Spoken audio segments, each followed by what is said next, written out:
Hello everyone, I'm Charna Wiese and welcome to UCF Profiles. Now what do you think of if somebody says to you visual language? Well, it's something that you will see every time you see a movie practically, and you probably don't even know it's there. It's actually animation. Please join me in welcoming Max Croft today from the Digital Media Department and the Visual Language Department, and we're going to be talking about all these things that go into the technology of motion pictures, video games, so many different parts of our life that we don't even realize they're there.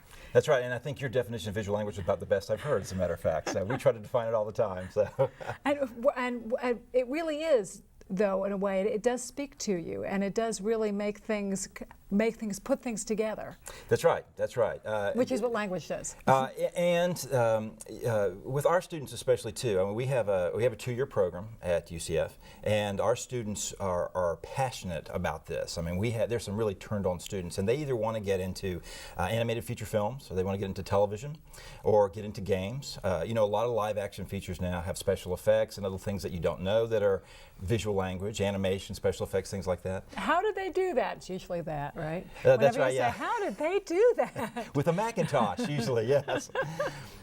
So much of what we see now, and if you talk about live action, you don't know really what's been shot and what's been added in the mix or planned ahead, as a matter of fact, too. So we deal with all of that, as a matter of fact. I think probably the first time animation really came into mind when in our family is when that first Toy Story movie came out. Yeah, that's right. And it was not animation as we had ever seen it before. That's right, that's right. Suddenly everything seemed real and doable, and Toy Story was a big event, I think, in the animation world. You know, before it was all Disney, and it was all this 2D type of art, and I think really if you look back on it, I don't think living it looked that way, but I think when you look back on it, Lion King was not the beginning of all of that. It was sort of the end of all of that, because afterwards they had all these other things coming in.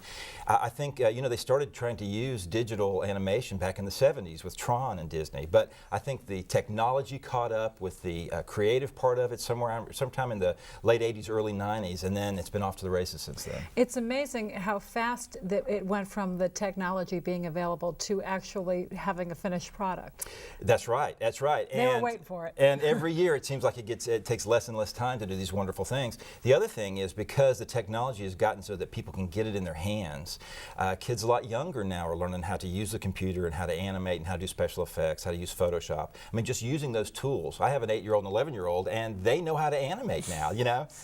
And when I was going around, we didn't even have computers. And we were still doing those stick figures and, you know, going That's like right, that. that's right. That's what our program does, yes. That's what we were doing at that time. Let's talk about some of the places where you might not know there's animation there. For example, the Harry Potter movies. That's right. Daniel Radcliffe, who plays Harry, I saw him on a talk show, and he was talking about, for those of you who hadn't seen it, the Dobby character, which is this house elf, and he was actually having to play to a ball and a stick. That's right, yeah, and the Lord of the Rings, you think of that character in there as well too. You know, a lot of times, I have some friends over in Orlando who worked on the Matrix movies and things like that. A lot of movies now are shot, the whole thing is shot in front of a green screen, and they put the whole thing in later, as a matter of fact. They plot and plan, obviously, for that. But, you know, mats and stuff have been used since the 20s and the 30s in film. It's just now it's so much more accessible, and you can make decisions so much quicker. I think really the technology has helped the creative process, because you can make a lot of decisions and then go back and change it really quick. You don't have to wait and wait and wait. You don't have to rebuild a set. You don't have to rebuild a set or go back and look at the film and say, I wish I had done this. You can look at it, no, let's do it again, kind of thing. Plus, it's so much less expensive now, the technology. The price of it goes down. It seems like every couple of years it cuts in half, as a matter of fact. You can get a system to cut movies and to make music and to burn your own DVDs, and all, you know, for under $1,000 now. So it's a lot more accessible. Even when I started in the digital business, I came from the theater into That's what I was going to ask you. How did you get here? Well, I was going to say, well, when I started in the digital business, everything was $60,000, $100,000, $200,000 to buy this stuff, and a lot of that technology now is available for under $1,000 to do. Isn't it amazing? Which you could buy at home. Which you can buy at home, and you can sit at home and do, and that's why I guess things like YouTube and all that stuff has really taken off as well. I so remember saving and saving and saving to get our first computer, because it seemed like so much money, and now we're still in that mentality. It shows our age, because we have one in our family. There are people we know that have one in every room. That's right. That's right. Remember in the old days when you got a computer, you treated it like this. You know, it's like in the room, and you had to don't touch it. Now it's you sort of throw it in your backpack and take it with you. This is good. Wherever you want to go. So animation is not just motion pictures, like you said. Right. They also have career opportunities in video games and simulation for defense. Absolutely, and that's actually a good point, because it's not just entertainment, it's all over the place now, as a matter of fact. Animation, even the word animation has changed over the last few years. Now what we tell our students is, I'll tell you a little bit about our program in a minute, but what we tell our students is we're going to show you, and we're going to put you in a situation where you understand what the production process is. And you may come into our program thinking, I want to be a character animator, that's what I want to do. But we're going to show you how to do all these other things too, for a couple of reasons. One, you may walk out after getting a degree and say, hello world, I'm a character animator, and they say, we have too many of those, we need something else. But the other thing is, every couple of years, there are new jobs in the animation, because the computers or technology has made this faster. Suddenly it's opened up a new area, a new job. What I tell our students is, in the next 5 years, you people will be the ones changing the animation industry. You'll be the ones running the companies. You'll be the ones writing the new software. You'll be the ones making up the stories and putting them out there. And so, you know, suck all of this in, see what it's like now, but also realize that they're on the cutting edge. The jobs that are here now, there'll be totally new jobs in 4 or 5 years. Totally change, and it's amazing with the students that were brought up with computers. They're not afraid of. They're not afraid of trying it out. They're That's not right. afraid of trying new things. When those of us who had to learn a computer, it's like, okay, which do I click? And my kids are like, oh, just, and they've got it all done. And they have it done. And remember, we tried, in the old days, you couldn't animate on an IBM Selectric, and that's what I remember, you know, the old typewriter days. But that is true. Typewriter? That's right. The other thing you mentioned about this crowd now, and I notice it every day because I see college students every day, is they are supreme multitaskers. They have an iPod in one ear and a television set on and a computer on and something else going while we're trying to teach class, as a matter of fact. But that's how they've learned to juggle. You know, that's how they've learned to juggle, and they do it real well. It helps them to see things, visualize, and compartmentalize their thinking as well. That's right, and it also, I think, shows them the connections between everything else. There's new ways to distribute content. There's new ways where you can step up to the plate. There's no ways where you can get your idea out there, and you're not just going through the same channels we already have. Here's the television networks, here's the movie networks, here's the that was about it, you know. Now there's a lot more for them to do, and I think that well, it makes me excited because I see through them all these new areas popping up. Okay, so you were an actor. Yes, I grew up in a family that was a pretty creative family. My father and mom, they were puppeteers, and they started the theater in our town. My father was a director and a writer, and my mother was an artist. Yes, this is in Georgia. And so from the time I remember, I grew up around the theater. I was always backstage and hanging lights or that type of stuff. Were they marionettes? Well, my father had been a puppeteer all his life, so we had a lot of hand puppet shows, shadow puppets, and a lot of marionette shows as well too, as a matter of fact. That was a great experience. That was a great experience. We would travel around mostly the Southeast doing different puppet shows for colleges and parties and different events. I remember we went to the governor's mansion to do a show when I was young, and I think all that influenced me. I like the smell of the grease paint, the roar of the crowd. Yes, as a matter of fact. And so that led me really, I grew up knowing that I wanted to be an actor, and I went to school for it, and I went to grad school for it, and I became an actor and traveled around, spent time in New York and San Francisco, and finally in Los Angeles, where I got into a little bit of television. And those were the days that video was just coming around, so I started working in video, a little bit of film, and we thought we were such hotshots with the video editing machines. Look what we could do. I know. Now it's all on a button. I remember using the reel-to-reel black and white video cameras. That was all we had in the old days. They made us do that at the University of Florida and do film, just so we knew what was behind us. And that's right. Now that I think about it, that was a kind of waste of semester.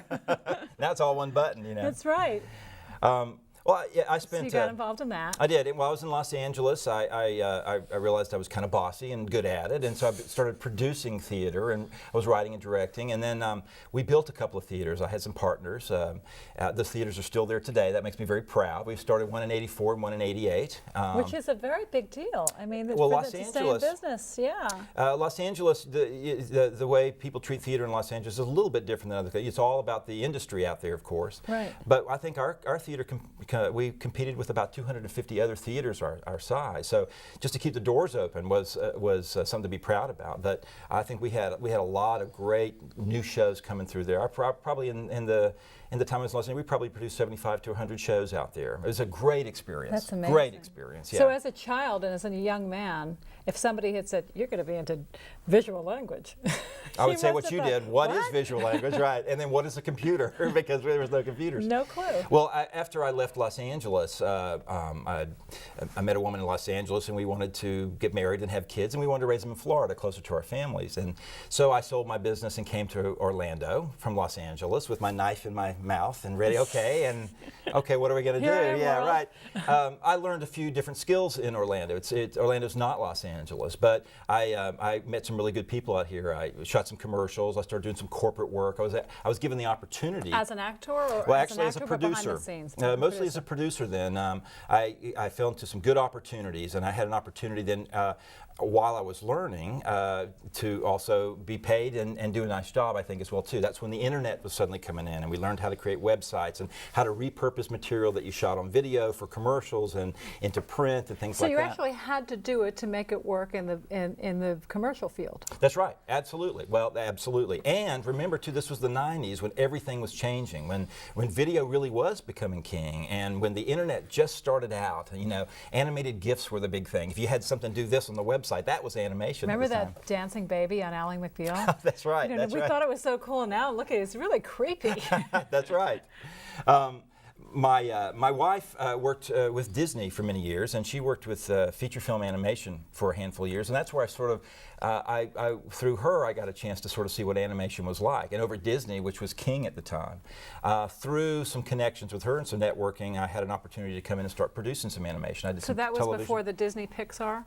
Oh yeah, this was before Disney was started to close their studio a few years ago. But through them, I worked on a feature film, the Adam Sandler animated film, and I worked on some special effects for some television shows, and started working in some CD-ROMs with 3D animation. So I was real fortunate, as I think I have been in my whole career, to be in an opportunity where I could lead a group of people doing some really cool stuff, and I got to learn as I go, as a matter of fact. And be creative still. And be creative, as a matter of fact. And so for the last 7 or 8 years, I've been working in the animation world. And of course, the animation world, the definition of that has gotten bigger and bigger and bigger. You just don't see things without some type of animation. And can you pick it out? I can, but you know, a lot of times you can't. Might not be able to? Well, I'm a back of the house person. And being an old theater person, I like what goes on behind the curtain. I like the smell and the dust and the cords on the floor and the lights. So when I go see movies or television shows, a lot of time I'm looking from that point of view. But if you ever get caught up in a movie, which I do all the time, you never know that stuff. And that's, I think, the sign of a successful story told, which is what it's all about, telling stories. I remember when, in the days of taking cinematography classes, and that you'd learn about staging and setting and setting up sets and everything, and the professors would tell us, you're never going to be able to watch again. You're going to be looking for all the problems. It's going to make you crazy, but like you say, when it's good. When it's good, you get lost in it. You get lost in it. I was given an opportunity a couple of years ago to come and work with UCF.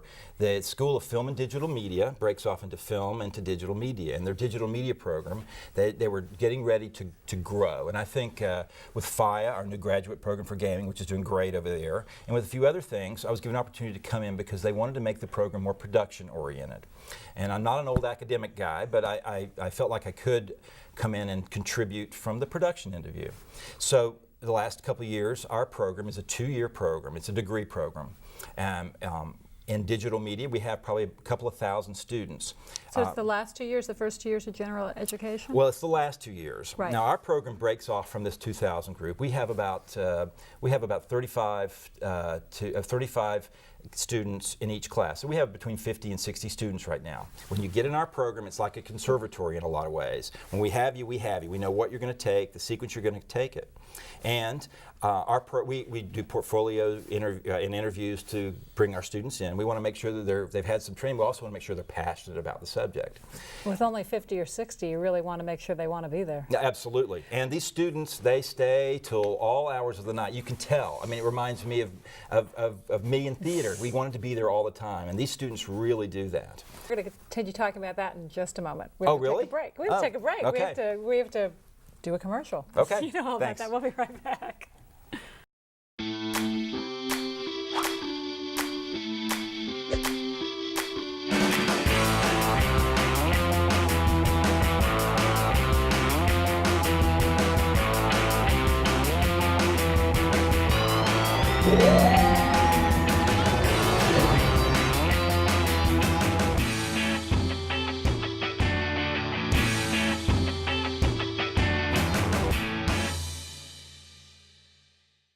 We're back. We're talking with Max Croft about animation. And as you were saying, you've got these 60 kids in the program, and you don't want to take in a couple when there's only 60 who really, I don't know, maybe I want to do that, because you don't want you want to give the spot to somebody who really wants it. I had an opportunity after college to go to a graduate program in acting, and it was an intense program. It was a conservatory. It was a 2-year program, and you lived there 6 days a week, 15 hours a day. You were doing that, which is exactly what you wanted to be if you wanted a career in that.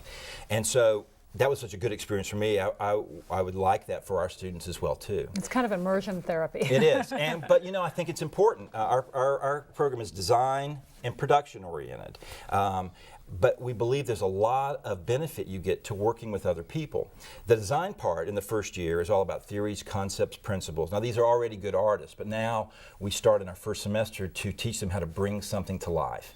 And they learn how to draw, cell animation, they learn how to downshoot. We get it into their hands, glue, paper, clay. We want them to feel it. The second semester, we let them apply that into the digital world and computers and starting to put stories together. Their senior year, they make a movie from concept to distribution, which I think is important. And the reason we do that is because in the real world, you're not going to pop out and make a movie by yourself. It's just really unlikely that you're going to do something by yourself. We want them to understand what it's like to work with other people, the good and the bad, as a matter of fact. That when this task here, I have to get from somebody here, but I have to get it ready for somebody over here. So we try to immerse them into that. And I think the fact that they're together for 2 years gets into that, you shut up, no, you shut up, no, hug me, they learn how to resolve conflicts that way. We want to put them in that situation because we know as soon as they graduate, we expect our students not to get a job, but to have a career in the industry. A career in the industry. So we put them on a production pipeline. We want them to understand not only what it's like to have an idea, but at the end, to deliver the idea on time. And like I tell our students, someone can walk up to you and say, here's $100,000, I need a piece of animation. And you go, thanks, I need it by Tuesday. Oh. And we think that's a good way for these students to learn. I think too much if you're doing a project by yourself, you're writing, you're directing, you're animating it yourself, not only do you sort of get lost in it, but you also learn bad habits that way. We believe in mentoring the students. And so the production in their senior year is a faculty-led but a student-driven project. And I would love for you to come over and see it sometime. It is really exciting to look at a room full of 40 students all working on the same project, sharing things. So they all do one project? One movie. We do one movie and they all participate on that movie. What's the hardest part to get them together on, deciding what it is?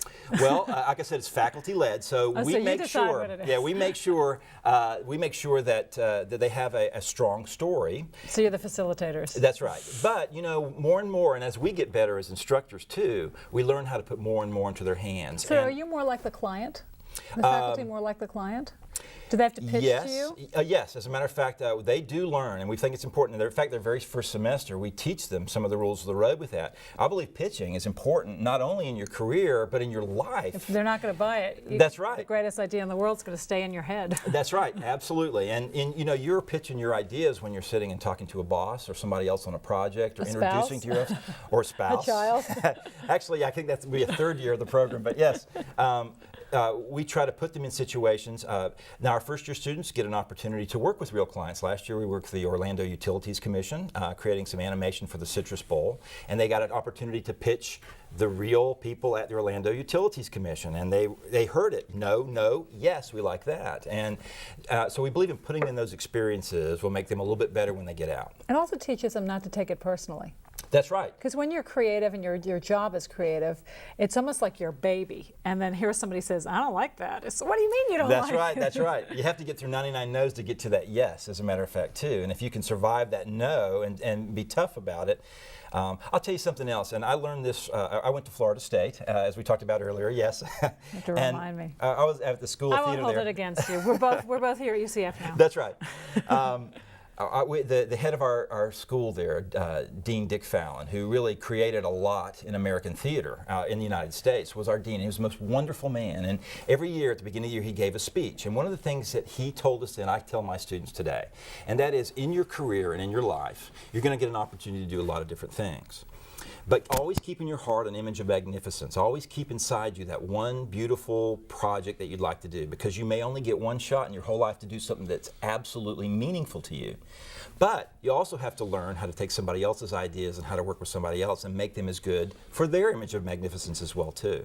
So we try to teach them that, to keep in your heart what that vision is that you think is good, and then push for that your entire career. And maybe you'll get to it later. And maybe you'll get to it. And some people are lucky enough to have it several times in their career, and some once or twice. Could you kill them? That's right. That's the other thing we teach. Actually, you're one of those people, aren't you? I've had a really nice career. I've had a good ride. I've done a lot of different things. Now, I absolutely believe that coming from the theater, from an actor, and animators are nothing but actors. Well, they're more than actors, but there certainly are actors. You need to be able to talk creatively. They're the ones that bring, whether it's a flower or a special effect or a character, to life, to make it real. So, we do treat our animators a lot like actors as well too. So I think coming from the theater, from both sides of the curtain, has helped me in my career. Is there one thing you've created in animation that you thought maybe had a really hard time with and didn't think you were going to get to it, or maybe didn't like at the beginning, and it turned out to be something that was really something you were so fabulous to you, your piece of magnificence? Well, I'm not an animator. I don't draw and I don't animate. I think I'm a good producer and I'm a good creative person. And I think or your idea that somebody else put to life? Well, working at UCF, and I'll tell you, there's a project we're working on now. We completed a movie last year called Uncle Monday, and the distribution part of that is it's going into the public schools in Florida in the next month. Is this the one about Ybor City? No, this is another one, but that's actually that's another project that's going on over there. Uncle Monday is an old folk tale that takes place in Central Florida, and we had an opportunity to work with some folks in Tallahassee, some of the art groups in the state, and we came up with a curriculum and an idea. And this is one of the things we're teaching our students is you think about the distribution, and we're not making this just for you to show grandma, although grandma might enjoy it. So it's a real life project. And Uncle Monday turned out really well. That was our first movie that we did with our visual language program. That's going into the schools next month. Right now, and I'm getting to your answer actually, right now we're working on a movie called The Little Bee Girl, and we've adapted another folk tale that will go into the schools. Of course, we as instructors are getting better, I think, every year. We made some mistakes and we had some successes, and we're learning from those, and we try to adapt to each class. But to your question, I will tell you that over the last couple of weeks, we've started to see the Little Bee Girl come alive. We've taken it off the storyboards, off the animatic. We've taken it off our scratch. We've designed the characters, built the characters, rigged the characters, and now the animators have the characters and the environments in their hands. And now to see these students who came in less than a year ago, to bring this story to life is great. It is absolutely wonderful, and I'm really proud of them. But not only that, when I look at it, I go, wow, how did these guys do that? So I think in answer to your question, I would say, yeah, our Little Bee Girl project right now is something I'm very proud of. We have some very talented students. Will you come back and show it to us when it's done? I would love to, absolutely, I would love to.